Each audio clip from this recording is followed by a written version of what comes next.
Bonjour à tous et bienvenue à ce nouvel épisode de Cultivons leur potentiel, une émission qui explore toutes sortes de façons de conseiller et d'outiller l'ensemble des intervenants qui sont concernés par la réussite scolaire et la réussite en général des jeunes. Notre but suprême, amener chaque jeune au maximum de son potentiel.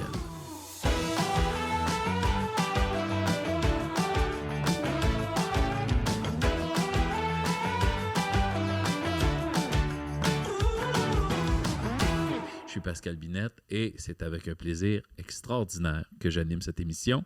Également avec nous, Mme Andrea Godette de Montigny. Bonjour. Bonjour. Andrea, qui est agente régionale de développement chez Action Réussite Abitibi-Témiscamingue. Aujourd'hui, on va jaser du développement de l'enfant pour son entrée à la maternelle.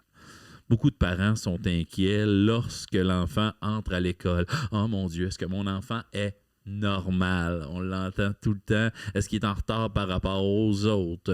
Est-ce qu'il va avoir besoin de services? Est-ce qu'il faut que je demande des services tout de suite? Puis là, finalement, il va les avoir dans 8 ans.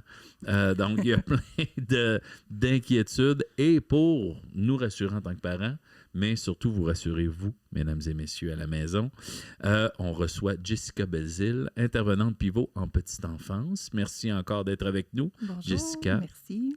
Parce qu'elle est tellement intéressante qu'on l'a fait venir pour 2 épisodes. C'est vraiment la chouchou d'Andrea.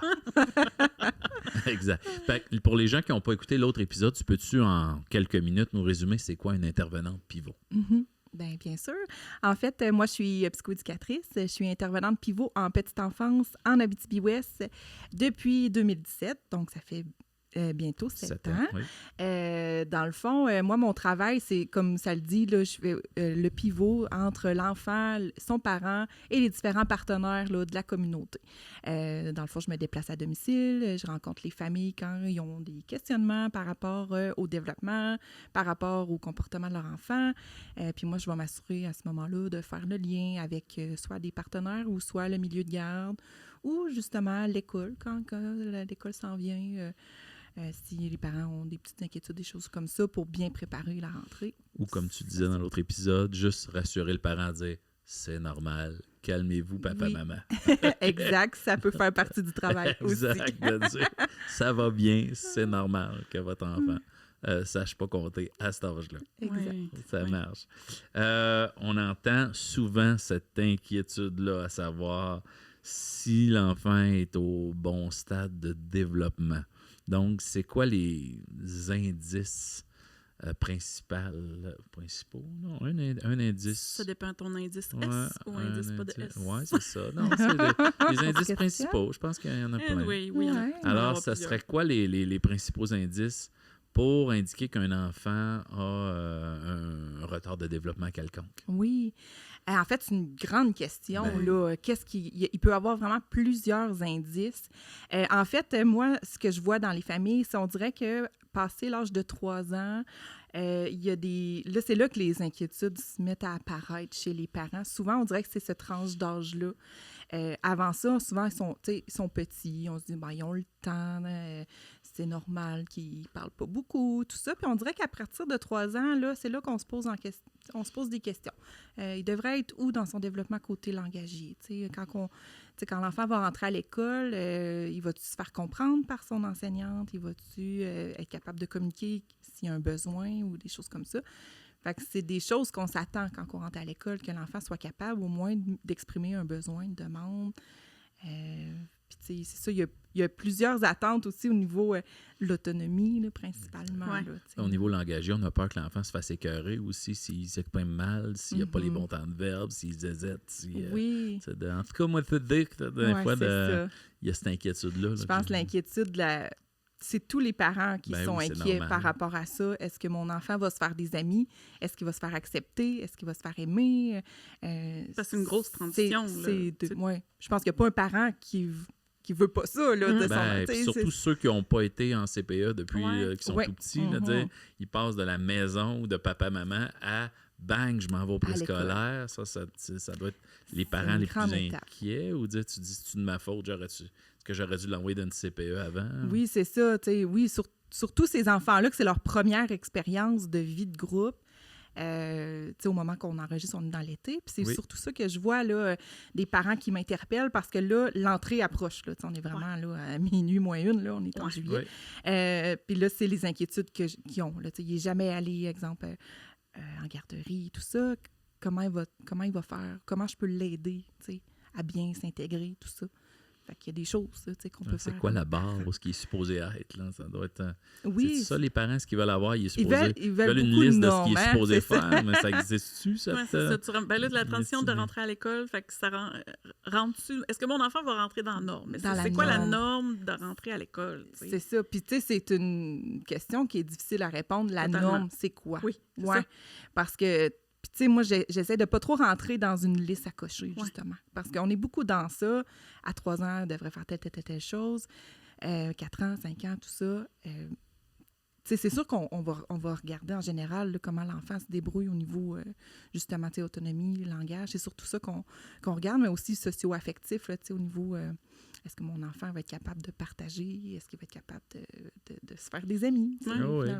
Ses capacités à aller vers les autres. Est-ce que... Partager son jouet sans le pitcher d'en face à un autre s'il essaie de... Ben oui, parce que là, c'est différent s'il y a de la fratrie ou oui, si c'est un s'il enfant est tout unique seul à la maison. Il n'a Exact. pas eu la chance de le pratiquer Exact. trop. Là. J'ai jamais un autre enfant qui a fouillé dans sa collation. Là. Oui, c'est ça. Ils vont... Comment va-t-il réagir? Oui, c'est ça. Ou inversement, ta collation a l'air très bonne, puis moi, je peux prendre ce que je veux. Fait que tu dois me donner ta nouveau collation. aussi, là, toute la gestion d'une boîte à lunch. Là, Oui. faut Je suis le centre du monde dans ma tête. Donne-moi ta collation. Oui, Ouais, c'est ça, parce que c'est ça, à cet âge-là, ils sont très égocentriques. Moi, j'aimerais ça l'avoir, cette collation-là, donc je la prends. Là, Je le pousse et je prends la collation. Ben, c'est ça. Puis, ils commencent des fois très jeunes, là, à 4 ans. Là, c'est encore dans les apprentissages normaux. Oui. Le partage, c'est difficile à 4 ans. Puis au niveau de la propreté, des fois, il y en a qui arrivent là, pour avoir eu des stages au primaire. Là, des fois, là, je me souviens de mes premiers stages. Monsieur, viens m'essuyer.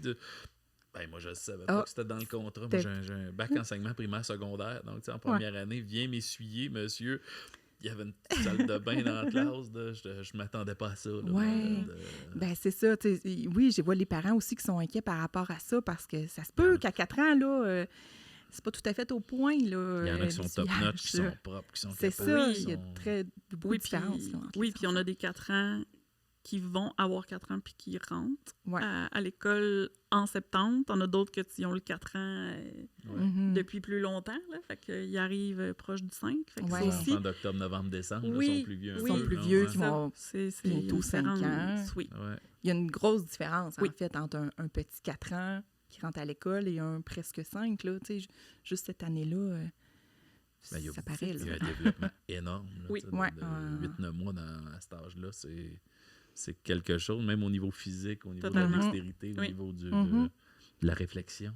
Oui, puis je pense qu'on est de plus en plus conscient de ça. En tout cas, tu sais, en enseignement aussi, là, on le voit que des fois, c'est les plus jeunes de classe qui ont peut-être des fois plus de difficultés là, aussi là, à s'intégrer. Puis même, tu sais, des fois, la séparation avec le parent, quand c'est une première expérience, ça peut être difficile aussi. Ça peut arriver des enfants qui pleurent, là. Fait que, tu sais, comment on peut préparer ça aussi, là. Il y a moyen de faire vivre des petites expériences durant l'été, là, de se faire regarder par grand-papa, grand-maman ou une autre personne. Agrandir la corde, oui, là, c'est tranquillement. ça. Oui. C'est ça. Mais qu'elle soit toujours là, la corde, mais qu'elle soit donnée un peu plus. Peut-être l'envoyer dans un camp de jour, l'envoyer, tu sais, des fois, il y a des camps là, de gymnastique ou d'art plastique, juste une semaine de temps qui s'en va tous les jours commencer cette première, routine-là. une première expérience de séparation. Oui, puis d'ailleurs, je pense qu'en Abitibi-Ouest, il y a eu c'était-tu l'été passé aussi, où il y avait eu un camp, justement, pour un petit peu, tu sais, préparer ça, cette entrée-là, où, tu sais, c'est justement la gestion de la nouvelle routine qui s'en vient, là, de prendre l'autobus.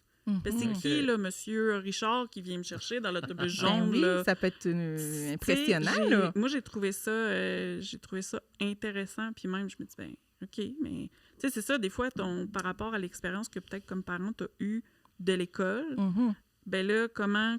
Tu sais, ça en est rendu où, là? Ça commence comment, l'autobus, le lunch, la petite routine? Ben, c'est une nouvelle routine pour le parent aussi. Tu sais, à prendre ce rythme-là. Oui. c'est qui l'enseignant? C'est une transition. Fait qu'ils ont fait un camp d'entraînement d'école, c'est cool. Ben, j'ai pas le nom, mais tu sais... C'est le camp, je pense qu'il appelle le camp 4 ans. Oui, c'est ça, le camp maternelle 4 ans. Qui va être reproduit cette année aussi. C'est des enfants qui, on pense qu'ils vont peut-être vivre des difficultés ou que c'est plus un défi pour eux, l'entrée à l'école, c'est comme une préparation, en fait. Là, Ils vont vivre le transport scolaire, une routine d'école, même s'ils sont tout seuls en août, il n'y a pas d'autres élèves. Là. Fait que, ça permet aussi de voir l'école, de visiter, de voir les salles de bain. Ça peut paraître banal, mais quand ils sont tout petits, à 4 ans, une toilette, ça peut être bien impressionnant d'utiliser tout ça. Tu ne veux pas être le petit gars ou la petite fille qui se fait papy dessus la première journée. Non. Lui, c'est papy. Oui, c'est ça. Le nouvel on y pense pas, mais des fois, comme les petits garçons, il y a des urinoirs aussi. C'est-tu la première fois qu'il va utiliser ça, lui, à 4 ans? Peut-être. Fait que c'est toutes des choses là, qu'on pense pas nécessairement, mais qui peuvent le vivre dans un contexte là, qui est sécurisant, là, tout ensemble, un petit groupe de 4 ans. Fait que c'est génial. C'est une belle initiative, c'est ça. Je pense que dans... Bonne idée. De justement, je pense encore une fois, de réfléchir en dehors du corps, puis de voir c'est quoi les besoins, puis qu'est-ce qu'on met en place pour répondre, tant à sécuriser le parent, mais ultimement, c'est d'outiller l'enfant à son entrée à la maternelle. Là, puis rappeler aux parents, peut-être, c'est pas un robot, un enfant. Tu disais tout à l'heure, hey, j'ai lu dans un livre qu'à tel nombre d'années ou de mois, il est supposé être rendu là. Peut-être que ton enfant va être excellent au niveau physique. Ton jeune va être capable de lancer un ballon de basket dans un panier, mais il va peut-être avoir un petit problème langagier. C'est ça. De dire la différence est normale. Tu dois souvent rassurer les parents avec ça. Oui, ils ont tellement de choses à apprendre là, en petite enfance. Là, marcher, parler, développer l'autonomie, tout ça. Puis c'est ça, ils vont pas au même rythme, là, les enfants. Là. Fait gérer ses émotions. Gérer ses émotions, c'est gros, là, ce qu'on leur demande. Là. Comme adultes, il y en a qui ont de la misère encore à faire ça. Fait que c'est sûr qu'on s'attend qu'à 4 ans, ça va arriver encore. Accepter là, les autres, on disait tout à l'heure, c'est un petit peu de centrer sur eux-mêmes, dire « je dois accepter que d'être compréhensif avec l'autre qui lui aussi existe et a besoin de la même enseignante. » C'est ça. Partager l'enseignante aussi avec plusieurs petits amis. J'étais habitué d'avoir ma mère, moi tout seul, ou mon père, puis tout à coup, il y a 8 enfants qui ont la même adulte. Là, si c'est pas plus. Il y a des assez grands groupes de maternelle. Oui, c'est ça. Puis est-ce que, dans ce que tu vois, puis je veux dire, ça peut être ailleurs aussi, là, on s'entend que les places en CPE, c'est pas évident. Puis est-ce qu'il y a encore des familles qui font aussi le choix, dans le fond, que les enfants n'aillent pas en garderie, qu'ils n'aillent pas au CPE? Fait que là, ça peut arriver. Cette espèce d'urgence-là, genre juillet, août, là, c'est comme là, il se passe quelque chose, faut être prêt. Là, il faut être prêt, puis comment je peux me préparer, parce qu'il y en a qui vont... on veut pas qu'on remplace l'enseignante. Là. On n'est pas à apprendre l'alphabet l'été, compter, etc. Là, c'est pas ça le but non plus. Là, juste, on en a parlé tantôt dans l'autre épisode. En fait, c'est juste d'aller jouer dehors, de développer sa motricité, d'explorer le jeu libre. C'est comme ça que l'enfant apprend aussi. Fait que, le faire parler. Le faire parler. Au lieu de faire toutes sortes de façons. Au lieu de faire une crise, décris-moi en mots ce que tu veux. Il faut parler à sa place. Laisser l'espace. Oui, puis parler de ses émotions, c'est pas facile là, à 4 ans et tout ça. Fait que il y a encore besoin de son parent qui va lui dire ça, t'es vraiment fâché de ne pas avoir eu ton cornet. Moi, j'ai vu des fois des petits frères ou des petites sœurs, sa grande sœur le connaît tellement. Là, il fait dire que t'as l'affaire de ou le grand frère parle à sa place. Fait que le jeune, il n'a jamais besoin de parler. Il n'a pas l'occasion de parler. Là. Son père ou sa mère. Ça, on le voit, c'est ça, beaucoup avec les frères et sœurs aînés. Là, C'est parce qu'il veut avoir un bonbon, puis parce que tantôt, il est arrivé Exactement. Puis, tu sais, comme parent, ça se peut que, tu sais, justement, la routine va vite, on le sait ce qu'il veut, on va répondre aux besoins sans nécessairement demander. Demande-moi ce que tu veux. Parce que c'est sûr, c'est des choses à pratiquer parce que, justement, dans un contexte de groupe avec plein d'amis, l'enseignante, tout ça, si l'enfant a un besoin, une demande, il faut qu'il soit capable de l'exprimer. Là. autre que brailler puis crier. Puis des fois, c'est... puis lancer la collation. Là, ou inversement, dire absolument rien de la journée, puis que c'est comme après ça, t'arrives à la maison, puis ça va pas du tout parce que t'as pas pu verbaliser, t'as pas pu dire qu'est-ce qui se passait. Ou le contraire, toujours parler, dire OK, il y a d'autres amis qui existent. Oui. Là, moi, en tout cas, oui. Toi, parle plus, toi, parle moins. C'est toutes des habiletés sociales, Oui. ça, à développer. Là, on parle chacun son tour, on attend son tour. Ça, ce qui est difficile à... C'est difficile en petite enfance. Là. Oui. C'est sûr que ceux qui vont justement en CPE ou dans des milieux de garde, ils ont la chance de le pratiquer davantage, là, d'attendre son tour. Ils peuvent pas être tout en même temps. Là. Tu disais jouer dehors, tu disais s'amuser avec lui, mais y a-tu d'autres choses que le parent peut faire pour rassurer l'enfant, mais pour se rassurer lui-même aussi, dire OK, je sais pas, des types d'activités, dire bon, mais il faut qu'il soit capable de s'asseoir, d'établir une routine, de s'asseoir au bureau, jouer à l'école peut-être. Y a-t-il quelque chose qu'ils peuvent faire? Comme justement, jouer à l'école, c'est une très bonne idée. Là, le jeu symbolique, là, le jeu de faire semblant, là, c'est très présent en petite enfance. On va faire semblant d'être à l'école. Puis d'alterner les rôles. OK, tu vas faire l'enseignant, moi je fais l'élève. OK, qu'est-ce qu'il faut qu'on fasse? On s'assoit, on lève la main. On va lire une histoire, on peut faire semblant. Je faisais tout le temps, moi, le jeune désagréable. Ma fille faisait le prof. Là. Je fais une crise, moi, je veux te la faire. Je vais à la récréation tout de suite. Là. Hey! Puis là, il me chicanait. Là, il y avait du gros fun. Oui, c'est ça. Puis, ça peut être aussi avec des figurines, avec des toutous. On le voit souvent, les enfants vont mettre les toutous. Vont faire, c'est ça. Ils vont jouer à l'école. Le papa arrive, je me reconnais en train de chialer. Hey, ça, c'est un... Tu sais, moi, qu'à limite. Là, on peut apprendre plein de choses par le jeu. Là. Tu disais, toi, quand tu rencontres des enfants, des fois, tu joues avec eux. Là, ça te permet peut-être de voir. Oui, surtout des enfants que le langage, c'est un défi.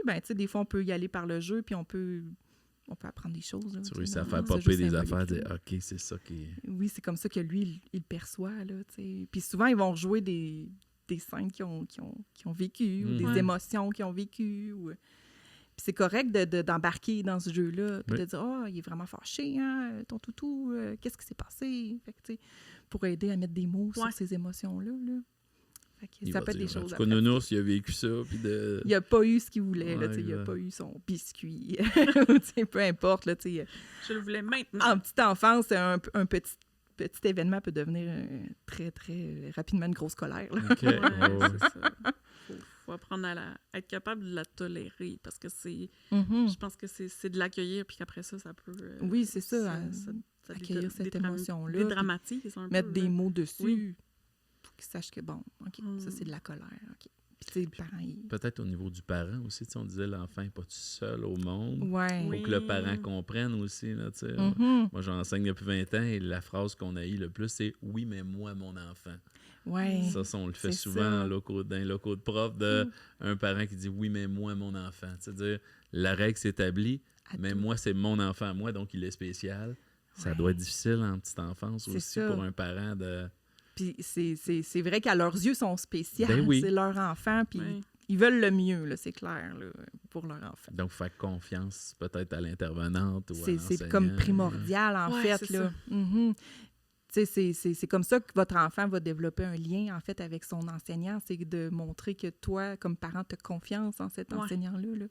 Puis comment qu'en fait, tu peux préparer ton enfant à la maternelle, outre peut-être même, je sais pas de quelle façon tu collabores aussi des fois avec le scolaire pour certains cas, je sais pas. Oui, ça arrive exactement là, quand on a des difficultés plus importantes ou qu'on a des défis chez un enfant. Moi, dès, mettons, mars, avril, on commence à préparer l'entrée à l'école. Là, on peut prendre contact avec les services éducatifs si l'enfant a des besoins particuliers. On peut aller visiter l'école. On peut aller rencontrer l'enseignante quand on sait ça va être qui l'enseignant. Puis, une petite visite personnalisée. Là, des fois, en août, là, avant la rentrée, là, c'est gagnant. L'enfant peut mettre un visage sur qui, ça va être qui son enseignant, ça va être où son local, quel jouet qu'il va avoir, la cour, tout ça, ça peut être fait, là. Moi, j'en accompagne, en fait, à chaque année, là, ces enfants qui ont des besoins plus spécifiques. qu'on sait que ça va être un défi. Ça en prend un ou une qui connaît ou qu'elle connaît. Là, j'ai tel jeune que je connais dans la classe. Ça, c'est quelque chose de bien fun. J'ai un ami qui va être à la même place. Puis déjà, juste mettre un visage sur l'enseignante, puis que le parent parle avec l'enseignant, puis l'enfant va voir que son parent parle à cet enseignant-là. Je peux lui faire confiance. C'est une personne... ma mère lui fait confiance. C'est ça, c'est pas juste, là, on se connaît pas, puis on va se côtoyer pour les... Je pense que c'est comme primordial à créer le lien, là, justement. Oui. Ouais. Puis soutenir l'autre dans une intervention. Là, si je sais pas, la prof de maternelle fait une intervention, la soutenir, pas faire « Hey, ta maudite prof de telle affaire. » Oui, effectivement. Même si ça peut arriver qu'on soit pas en accord, là, puis, mais pas devant l'enfant. Exact. Éviter le plus possible de montrer ce désaccord-là devant l'enfant parce qu'on vient un peu discréditer l'intervention du prof. Exact. Tout ça. Quand l'enseignante intervient, je ne mon père fait dire que ça n'a pas rapport à ça. ce que tu fais. Là, c'est ça. L'enfant est loyal à ses parents. Là, là, si le parent montre qu'il n'est pas d'accord avec l'enseignant, là, ça se peut que l'enfant, ça soit plus difficile après. Oui, c'est sûr. Il faut travailler à faire équipe, mais c'est ça. Équipe. Ça se travaille aussi dans l'expérience, j'imagine, que comme parent, qu'est-ce que tu as eu avec le milieu scolaire? T'sais. Oui. S'il y en a pour qui c'était déjà difficile, tu as un souci de donner le meilleur à ton enfant, mais il faut que faut passer par-dessus ces petites blessures-là. C'est sûr. Hey, moi, j'ai eu un prof une fois qui n'était pas correct. C'est ça, je m'entendais pas bien avec. C'est ça. Ou tel milieu... j'ai pas eu des bonnes expériences à l'école. Fait que, on parlait justement dans l'autre épisode, cette espèce de surprotection. Puis, il faut que ça soit... Mais là, c'est comme... faut que tu laisses place à l'autonomie. Il faut que tu fasses confiance aux professionnels. Oui, exact. Ça arrive des fois, justement, que je rencontre des familles, puis, je vois pas nécessairement l'enfant, mais on parle de ça avec le parent, de ces blessures-là, puis de je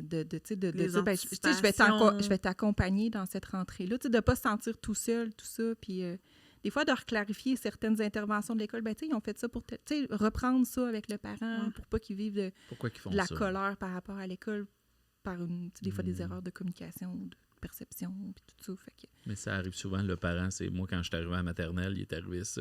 Ils ont eu des mauvaises expériences. Je pense que c'est la crainte qui revient le plus souvent, là, la crainte de que mon enfant ne soit pas aimé, de son professeur ne soit pas apprécié de ses amis, qu'il n'y ait pas d'amis, qu'il soit tout seul. Qu'ils subissent du rejet ou l'intimidation, des choses comme ça. C'est la plus grande crainte que je vois là, chez les c'est sûr, c'est sûr.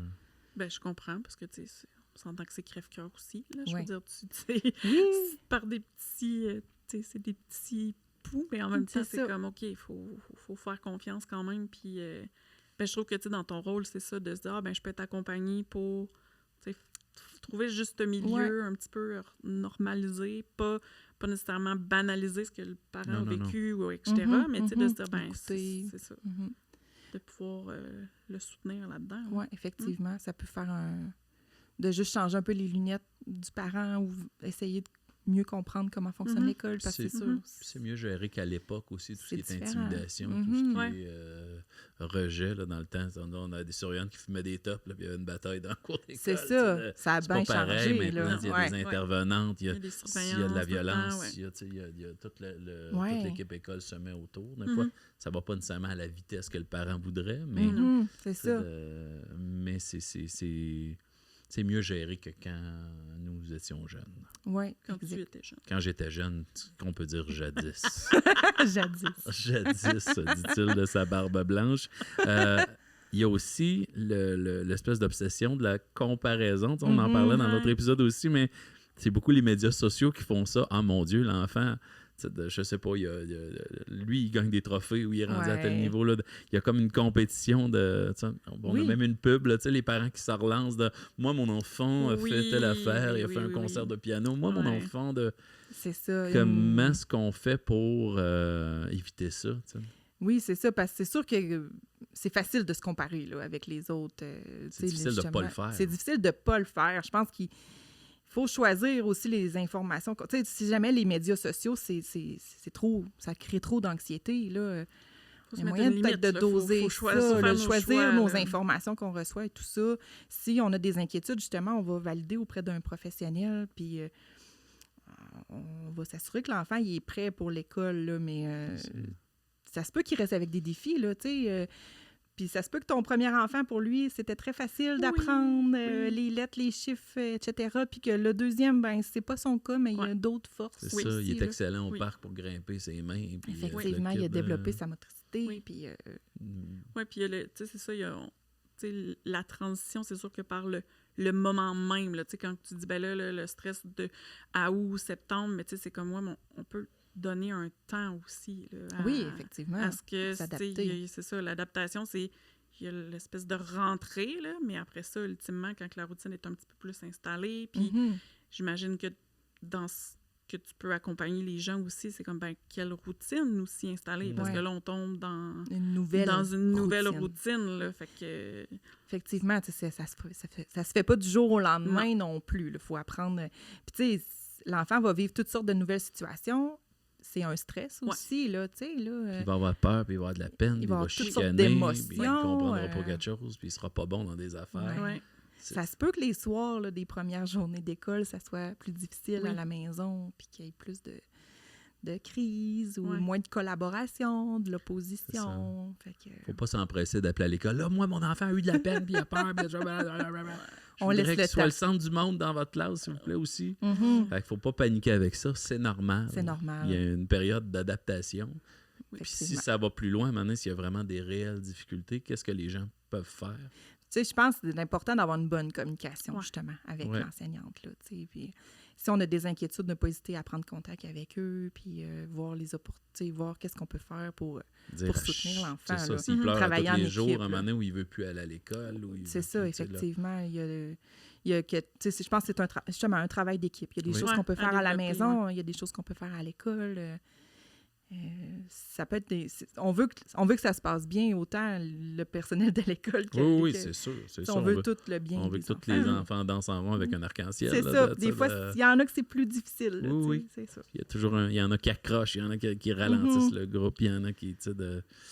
des fois, le prof va donner plus d'attention à tel jeune. Lui, il a besoin de beaucoup plus de structure. Oui, c'est ça. Fait que le parent sait ce qu'il peut faire. Déjà, donner une structure, on le disait tout à l'heure.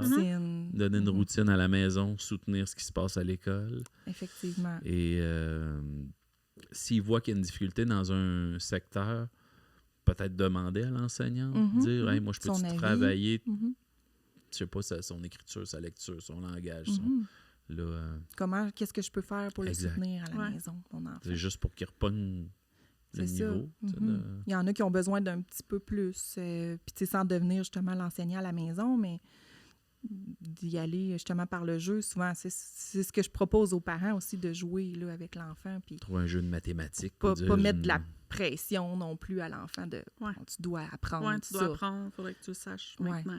Faut comme, c'est ça, y aller plus en jouant avec l'enfant. Là. C'est autres, vraiment le rôle du parent. On s'est servi beaucoup des jeux de cartes pour compter. Ça fait une raison pour faire des additions. On a dit apprendre les chiffres. Donc les jeux de cartes, les jeux de société. Exact. Oui, tout à fait. D'y aller. Oui, c'est ça. À un moment donné, c'est d'être créatif un peu dans... tantôt on parlait de l'épicerie, mais c'est le quotidien là, de rendre ça un petit peu plus le fun. Là. On parlait de dehors contre les insectes, contre les roches, de rendre ça, puis pas faire comme, bon, là, il faut s'installer à table, puis on fait des mathématiques jusqu'à temps que tu aies compris. C'était comme... C'est plus difficile. Si c'est imposé, on a beaucoup plus de chances d'avoir de la résistance de l'enfant qui ne veulent pas. Ouais. Puis déjà, à la maternelle, t'es comment, mon Dieu, on veut pas qu'ils se braquent, là, puis qu'ils veulent pas plus apprendre. Là, il faut que ça soit ludique, là, puis le fun. Là. Essayer de trouver un angle. Puis des fois, il y en a sur Internet, là, tu peux... Moi, j'avais googlé là, des exercices ludiques pour faire de la mathématique. Ou des fois, c'est dessine des vaches là, pour telle affaire. Plein de trucs. Puis des petites applications. Ma collègue, en fait, mes collègues, on a justement fait un super cahier d'activités un peu pour les... On parlait tantôt de quoi faire en prévention. Je ne l'ai pas amené avec moi aujourd'hui, je n'ai pas pensé, mais le beau cahier d'activités qui est disponible sur le site web et qu'on a distribué justement dans tous les centres de services scolaires. Fait que sur actionreussite.ca. Fait que plein d'activités aussi comme, c'est ça, qui peuvent être en amont. Super simple. De dessins, de recettes. Je pense que des fois, tu en as parlé un petit peu. la pression là, de... C'est ça, il faudrait qu'on trouve des affaires donc bien compliquées ou il faut que ce soit aussi structuré, mais c'est comme... Non, là, on fait une petite recette, on improvise, on danse, juste faire une recette, là, on calcule les quantités, on lit la recette. La recette, oui. C'est tout de l'éveil à la lecture, aux mathématiques et tout ça. La dextérité. Des fois, on cherche loin les activités, là, mais c'est le quotidien, là, faire des crêpes. Oui, mais pour vrai, tu sais, moi, je serais curieuse de savoir combien de tes ados à l'école savent faire des crêpes. Je ne sais pas. Je te mets au défi. Reviens-nous avec ça dans un prochain. C'est pas pour me vanter, mais je suis le dernier prof d'économie familiale de l'histoire de la commission scolaire. Et j'ai fait des recettes avec les gens de secondaire 1 et 2. Là, on partirait sur d'autres choses, mais j'adorais ce cours. Mais ouais, je te mets au défi de demander à tes ados. Je serais curieux de savoir. Je te lance le défi pour un prochain épisode. Moi, je veux savoir savoir combien de parents jeunes... ont laissé le jeune. Oui, il y en a beaucoup qui arrivent au cégep et qui n'ont jamais fait cuire quoi que ce soit. De faire cuire un œuf, faire cuire une recette de crêpes. Expérimenter ça. Aussi, oui. Ça, c'est à tout âge. Là. Effectivement, si votre enfant arrive en appartement après et il ne sait rien faire, faites confiance à l'enfant qui vous aide dans les tâches ménagères, faire des recettes avec vous aussitôt qu'il est petit. Fais ta sandwich toi-même, fais ton lunch toi-même. L'autonomie, ça émerge tôt. Là, dès la petite enfance, justement, s'habiller, c'est pas être... Si jeune à 14 ans, c'est toi qui mets encore la pâte à dents, sa brosse à dents. Ça se peut qu'il y ait des retards là, que ce soit de ta faute. Puis, tu sais, comme parents, ça se peut qu'on le fasse d'un automatisme parce que ça va plus vite, parce que... Ben oui. Mais c'est vrai qu'on peut prendre le temps de s'arrêter et de dire, OK, là, moi, je l'ai, celle-là. Ma blonde a dit, bon, mais laisse-le faire le lave-vaisselle. C'est long, il faut que je le répète 14 fois. Non, il faut qu'il prenne. Des fois, on l'a. Effectivement, tu disais, des fois, on est pressé dans la routine quotidienne. Ou c'est comme, je vais le faire, fait on veut le faire bien, puis vite. Exact. Quand on laisse l'enfant le faire, ça se peut que ça soit pas fait comme nous, on veut. Mais ça peut commencer très tôt. Là, peux-tu mettre la table ou laver la table? Ou, un enfant de 4 ans qui doit faire ça. Là. Fait que ça, c'est le meilleur truc, aussitôt qu'il est assez grand pour le faire, l'impliquer dans le quotidien. C'est ça, à l'épicerie, bon, ben là, je te donne 3 articles, c'est toi qu'il faut qu'il les trouve. Oui, c'est ça. C'est le stimuler, fait que là, il faut qu'il apprenne à lire sur les... Oui. Puis l'enfant, s'il est occupé à chercher 3 pommes, ben il va se concentrer à sa tâche, puis il va être moins tenté de sauver, de faire une crise, de demander plein de choses, ou de déranger. Ou il n'y aura pas à faire dans son téléphone. Effectivement.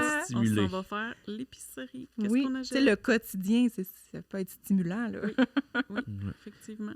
Puis on disait tout à l'heure que tu es la porte d'entrée. Si on réalise vraiment, puis les intervenantes ou l'enseignante a confirmé, OK, ton enfant a un retard en tel, plus ou moins lourd. La plupart des parents vont avoir une mini panique, puis souvent ils vont dire, bon, ben ton enfant a un retard, tu vas avoir un service dans tant de temps. Des fois, qu'est-ce qu'on peut faire en attendant? C'est sûr que, tu sais, quand moi, je suis dans le dossier, quand les parents m'interpellent, tout ça, il y a des choses qu'on peut faire en attendant, là, comme un peu ce qu'on recommande en ce moment-là, d'y aller dans le quotidien, tout ça. Moi, je peux accompagner cette famille-là à travailler certaines choses. Puis, tu sais, souvent, c'est des petits pas là, qu'on fait avec l'enfant, là, tu sais. Si c'est zipper son manteau, ben on va travailler à zipper son manteau, puis attacher ses souliers, on attend, parce que là, il passe des velcro. Oui, c'est ça. Puis on va attendre l'évaluation du professionnel qui va cibler vraiment précisément des objectifs, mais... Des fois, le service en Abitibi, certains pratiques l'orthophoniste ou de tel type de médecin. Quand même, c'est ça, il y a les listes d'attente, mais... Il y a des listes d'attente, puis c'est ça qu'on peut essayer de trouver en attendant. Moi, sans être une orthophoniste puis faire je ne ferai pas un plan d'orthophonie, mais je vais vraiment comme plus dans la stimulation globale, là, comme on mentionnait, là, dans le quotidien, pour rendre ça simple aussi auprès des familles. En même temps, il y a de quoi de rassurant, de dire je suis dans l'action, je ne suis pas juste dans l'attente. Sinon, dire OK, on ne fera rien pendant un an, le temps que le professionnel soit disponible. Donc, ça peut être difficile. Puis, tu as peur que ton enfant prenne du retard à l'école, dire bon, oh mon Dieu, ça commence là, il va avoir le service en 5e année. Des fois, je le vois souvent, moi, même au secondaire. Des fois, c'est long avant d'avoir les services. Des fois, c'est de ne pas essayer de voir trop loin aussi, là, parce c'est sûr, on va tomber dans un cercle d'anxiété, là, tu sais. Ouais. Déjà, dès 3 ans, quand on voit qu'on voit des retards, tout ça, le parent, il pense déjà à l'école, là, tu sais. Il pense déjà, oh mon Dieu, à l'école, puis quand il va apprendre à lire, puis quand on ramène à maintenant. Maintenant, c'est quoi qu'on peut travailler? Si c'est apprendre à être propre, ben ça sera ça, là, tu sais. Si ça va être à dire des phrases de 2 mots, on va travailler des phrases de 2 mots, de stimuler un peu plus ça, Fait qu'on y va avec des petits pots. Juste faire quelque chose. Puis je vois depuis quelques années, j'ai énormément d'élèves anxieux. Ça doit commencer à la petite enfance. Est-ce qu'on sait pourquoi? Est-ce que c'est quelque chose global dans le monde? Est-ce que c'est au Québec? Est-ce que c'est en Amérique du Nord? Est-ce que c'est une très bonne question. Ben, je ne sais pas. Je ne sais même pas si tu as la réponse. Moi, ça va faire bientôt 7 ans, puis j'en vois de plus en plus chez nous tout petits aussi de l'anxiété, tu sais, surtout de l'anxiété de séparation, un enfant qui pleure beaucoup en milieu de garde, qui a de la misère à se séparer de son parent. D'où ça vient? Tu sais, je pense qu'on a des parents anxieux aussi, là. Ouais. Donc peut-être rendre ça ludique, l'école. Hey, ça va être le fun, là, de craquer d'avance, là, Ça me semble, moi, qu'avant de rentrer à l'école, je voyais mes frères à l'école, puis j'avais hâte d'y aller, ça avait l'air le fun. Eux autres, parce que j'avais la chance d'avoir des frères qui aimaient ça aussi, là, mais peut-être au niveau du parent, l'expérience était positive. Pas faire « Oh mon Dieu, l'école commence ». Oui, c'est ça. Tu vas te faire intimider. C'est sûr que si le parent il est alarmé, là, ça aide pas. Là. Non, c'est ça. Essayer de garder nos craintes de côté, mais c'est sûr qu'il y a des choses qu'on peut faire juste d'aller jouer dans la cour d'école, un peu... Regarder, ça va être là ton école, ça va être un peu ça le trajet. Il y a même des petites vidéos, des fois, sur YouTube qui montrent une routine d'école. Ça ressemble à quoi, une routine d'école? Bon, on défait le sac à dos. Puis il aime ça. Moi, quand on achetait le sac à dos, les nouveaux crayons, les livres, il y avait de quoi de le fun. Puis je pense que moi et ma douce, on a aimé beaucoup l'école, mais je pense mettre mon nom sur mon sac d'école, puis mettre mes petits collants dessus. Il y a de quoi de... Oui. C'est un party, c'est le fun. C'est une étape de... Je suis comme perdre une dent, il y a de quoi de le fun. T'es rendu à l'école, t'es donc bien grande. Puis...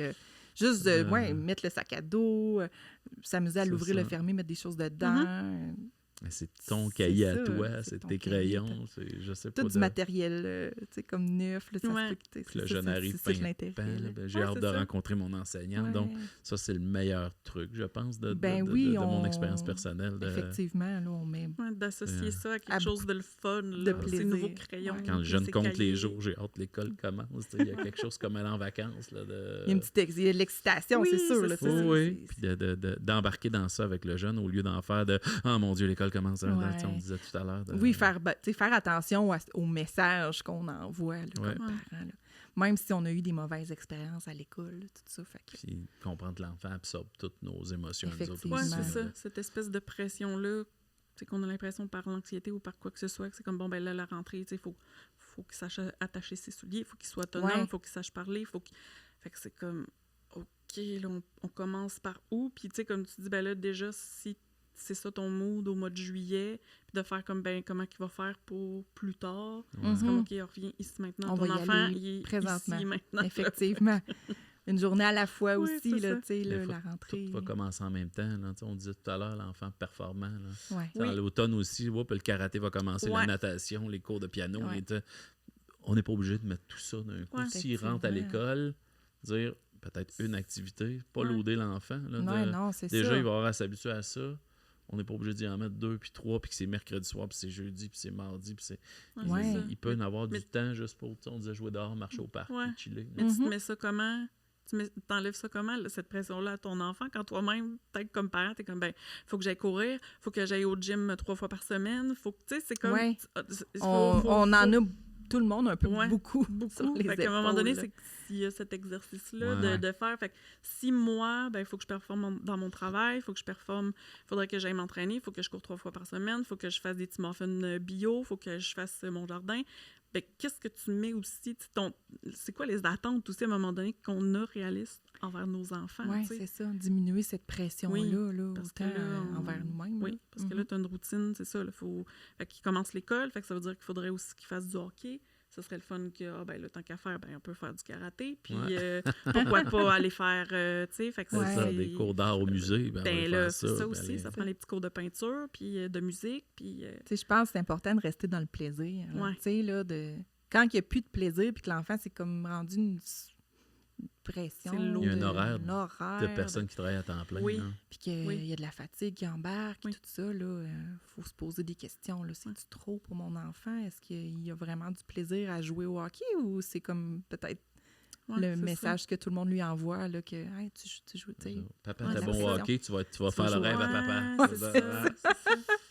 Mais, on disait tout à l'heure, juste avoir le temps là, d'une soirée cinéma, tout le monde a brillé, puis on écoute un film avec du popcorn ou un jeu de société, où on va, tu disais, courir, l'enfant va venir courir dehors avec toi ou faire de la trottinette pendant que toi tu cours à côté c'est ça. N'importe quoi. Là. Effectivement, juste ça, c'est très stimulant pour un enfant. Puis puis tu sais, t'en parlais aussi tantôt, le temps de qualité, puis j'aime la notion que t'apportes, c'est comme, ça peut-tu rester dans le plaisir? T'sais, on peut-tu passer un moment, le fun ensemble, puis tu sais, Pas que ça vienne, tu sais, comme imposer. Imposer, toujours. Se mettre de la pression aussi comme parent, tu sais. Ça se peut que une journée, ça te tente pas, là, d'aller au parc, là. Ça te tente pas de faire des activités, là. Tu sais, c'est pas la fin du monde, là. On s'en foire, on se commande du restaurant. C'est pas la fin du monde, on est fatigué. On peut manger des crêpes pour souper, puis c'est correct. On est tous humains, là. Ça nous arrive, là, que ça nous tente pas, oui, parce que là, on est là à parler beaucoup de pression, mais on veut pas mettre de pression aux gens qui écoutent l'épisode, sont comme « Oh mon Dieu, faudrait-tu que j'arrête de faire beaucoup d'affaires? » Non, mais si des fois, on peut prendre une petite conscience, un petit recul, des fois, un petit moment de reprendre le temps. Bon, prendre le temps de prendre le temps. Prendre le temps de prendre le temps. Exact. Aller dehors. Je pense qu'on ne peut pas mieux finir que ça. Merci beaucoup merci à notre invitée, Jessica Belzile. Alors, si vous voulez communiquer avec elle, vous pouvez la googler, tout simplement, l'appeler. Elle a un go rendez-vous, elle a une page Facebook. Si vous avez des questionnements, des fois, juste pour être rassuré, c'est pas nécessairement des gros problèmes, mais dire il y a quelque chose qui m'inquiète, c'est-tu normal? Des fois, vous allez être rassuré ou être envoyé vers la bonne personne qui, par la suite, la bonne ressource. Wow, tu as du vocabulaire. Également avec nous, Andrea Godette de Montigny, agente de développement chez Action Réussite Abitibi-Témiscamingue. Merci beaucoup d'avoir été là. Et finalement, merci à vous, chers alliés de l'éducation. Merci beaucoup de nous regarder. Ayez pas peur de parler de l'émission avec les gens. Si vous nous regardez, vous, c'est peut-être déjà vous êtes stimulés ou vous avez fait les bonnes choses. C'est pas vous qu'on veut parler. On veut parler aux gens qui savent pas qu'on existe ou qui vont pas nécessairement aller vers la bonne ressource. Ayez pas peur. Au pire, on veut pas vous faire sentir mal. On veut juste que vous disiez il y a des solutions à des petits problèmes qui, des fois, se règlent assez facilement. Effectivement. Alors, sur ce, on se revoit pour un prochain épisode de Cultivons leur potentiel. À la prochaine. Merci, mesdames.